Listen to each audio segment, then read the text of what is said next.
তোমার নাচতে ইচ্ছে হচ্ছে, নাচো না বাপু। ওর হাতটা ছেড়ে দাও। বড় বড় চোখ করে বললেন অনিকেতের মা বেলা।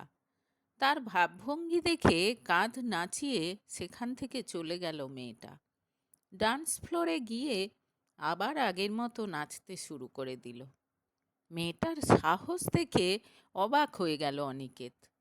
কাউকে পরোয়া না করে সোজাসুজি তার সামনে এসে তাকে নাচের প্রস্তাব দিল। পার্টিতে এসে একটা অচেনা অজানা মেয়ের সঙ্গে নাচবে, এটা তো স্বপ্নেও ভাবতে পারে না অনিকেত। সঙ্গে সঙ্গে না করে দিয়েছিল সে। কিন্তু মেয়েটা তার হাত ধরে তাকে উঠতে অনুরোধ করলো। সঙ্গে সঙ্গে কোথা থেকে একেবারে রে রে করে তেড়ে এলেন অনিকেতের মা, আর মেয়েটাকে একেবারে ভাগিয়ে ছাড়লেন। কোনো মেয়েকে ছেলের ধারে কাছে ঘেঁষতে দেখলেই কেমন যেন হয়ে যান বেলা।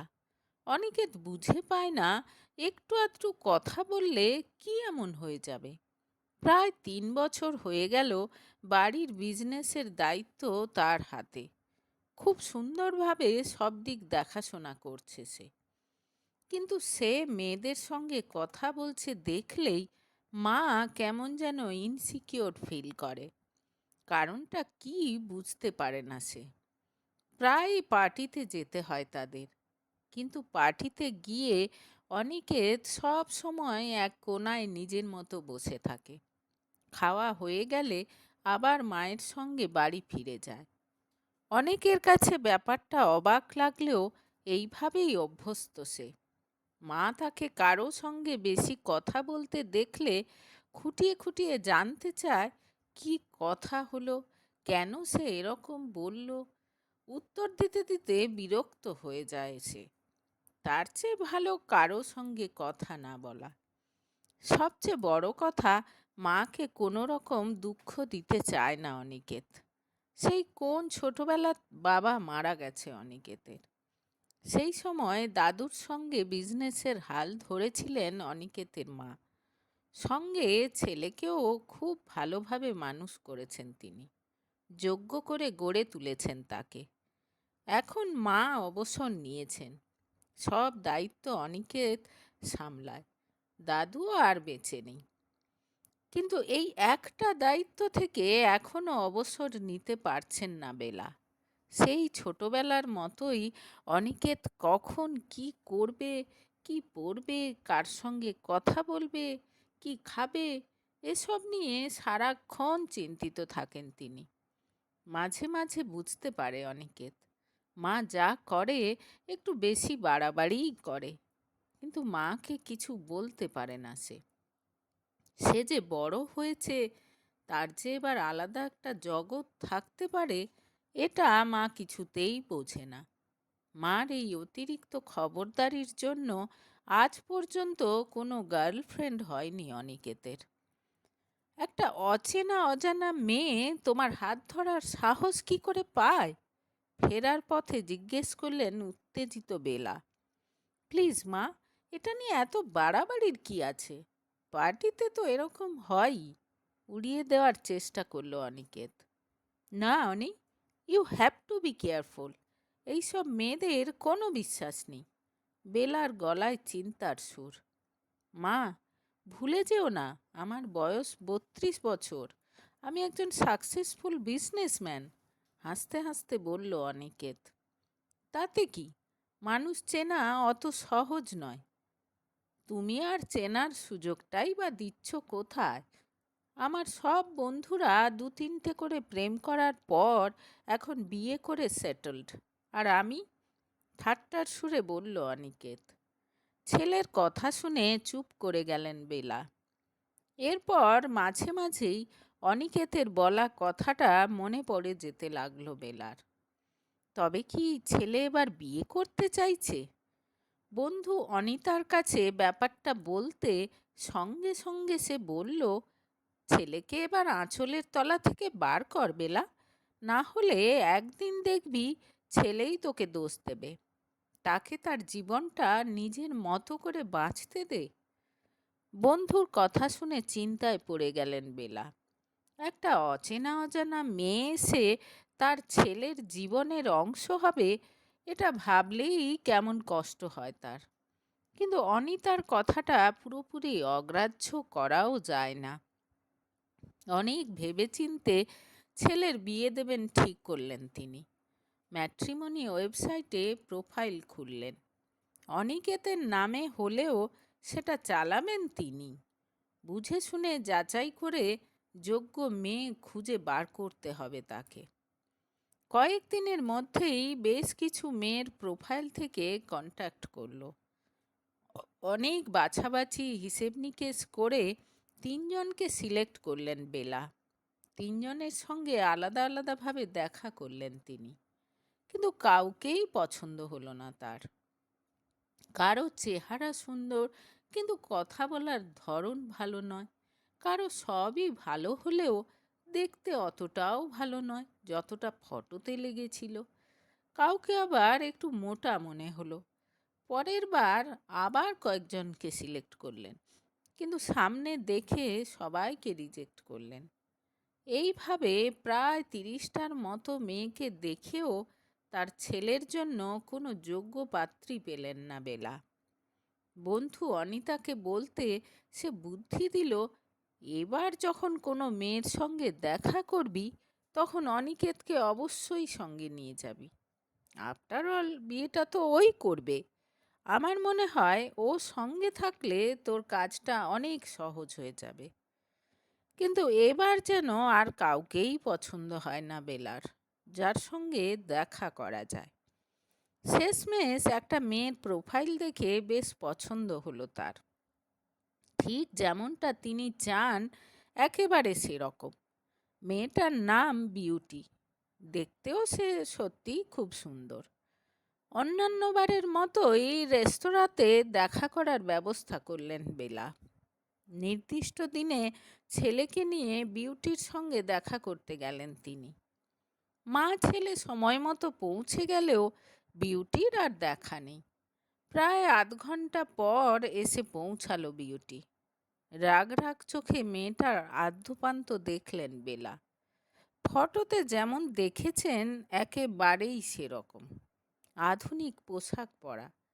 ভুরু কুঁচকে বেলা বললেন, তোমার মধ্যে তো দেখছি বেসিক ডিসিপ্লিন ব্যাপারটাই নেই। পুরো আধ ঘন্টা লেট। আবার দেরি হয়েছে তার জন্য একবার সরি বলারও প্রয়োজন মনে করলে না। আমার ছেলের সময়ের দাম আছে। দেখুন ম্যাম, এটা যদি চাকরির ইন্টারভিউ হতো তাহলে আমি নিশ্চয়ই ঠিক টাইমে পৌঁছে যেতাম। ছেলেদের সঙ্গে মিট করতে গেলে একটু দেরি করেই পৌঁছাতে হয়। এইটুকুতে অধৈর্য হয়ে গেলে কি করে চলবে? ভবিষ্যতে যখন বাইরে বেরোতে হবে তখন তো বউয়ের জন্য কম করে আধ ঘন্টা ওয়েট করতেই হবে আপনার ছেলেকে। খুব সাবলীলভাবে উত্তর দিল বিউটি। খুব বেয়াদব মেয়ে তো তুমি। তোমার মতো মেয়েকে আমার ছেলে বিয়ে করবেই বা কেন? একরাশ বিরক্তি নিয়ে বললেন বেলা। কিন্তু তার কথাতে একটুও বিচলিত হলো না বিউটি। উল্টে কোমরে হাত দিয়ে বলল, তাই বুঝি? তা কীরকম ছেলেকে বিয়ে করবে আপনার ছেলে? কিছু বলেছে আপনাকে? ও আবার কি বলবে? আমি যাকে পছন্দ করব তাকেই বিয়ে করবে ও, গর্বের সঙ্গে উত্তর দিলেন বেলা। সে কি? তার মানে ছেলের পছন্দ অপছন্দের কোনো দাম নেই আপনার কাছে? যেন বেশ অবাক হয়েছে এইভাবে বলল বিউটি। একটু যেন থতমত খেয়ে গেলেন বেলা। তারপর বললেন, আমি জানি ওর জন্য কোনটা ভালো হবে। ভালো তো তখনই হবে যখন আপনি ওকে নিজের আঁচলের তলা থেকে বার করবেন। তাচ্ছিল্যের হাসি হেসে বলল বিউটি। কি এত বড় সাহস তোমার? বলে সামনে রাখা জলের গ্লাসটা বিউটির মুখে ছুঁড়ে মারলেন বেলা। আপনি একজন অত্যন্ত ডমিনেটিং মহিলা। নিজের ছেলের জীবনটা নষ্ট করছেন, বলে সেখান থেকে চলে গেল বিউটি। এদিকে এতক্ষণ মা আর বিউটির কথোপকথন শুনে ভেতরে ভেতরে খুব মজা পাচ্ছিল অনিকেত। আজ পর্যন্ত কেউ মায়ের সঙ্গে এরকমভাবে কথা বলার সাহস পায়নি। বিউটি চলে যেতে যেন হুঁশ ফিরল তার। মা, উনি তো চলে গেলেন, বলে উঠল অনিকেত। যাক না, তাতে কি, এরকম আরো কত আসবে, বিরক্তি নিয়ে বললেন বেলা। মায়ের কথা যেন কানেই ঢুকলো না অনিকেতের। তাড়াতাড়ি উঠে দ্রুত পায়ে বিউটির পেছন পেছন চলে গেল সে। যার পর নাই অবাক হয়ে সেদিকে তাকিয়ে থাকলেন বেলা। এক্সকিউজ মি, প্লিজ দাঁড়ান।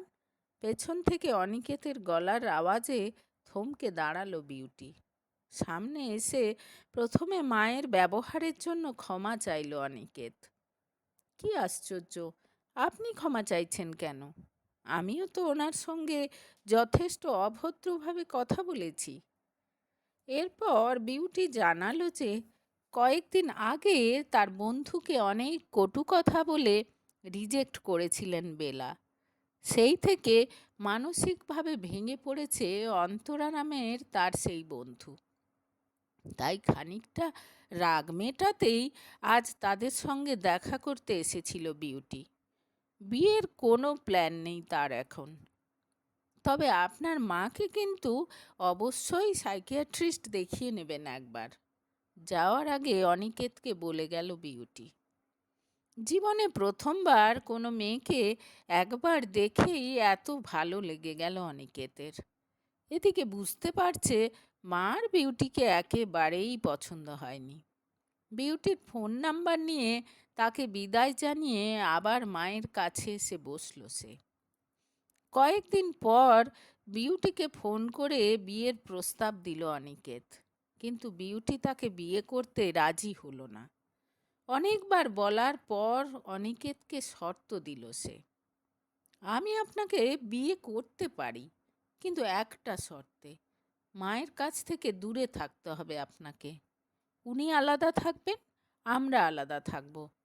বিউটির শর্ত শুনে মন ভেঙে গেল অনিকেতের। এই বয়সে মাকে কি করে একা ছেড়ে যাবে সে?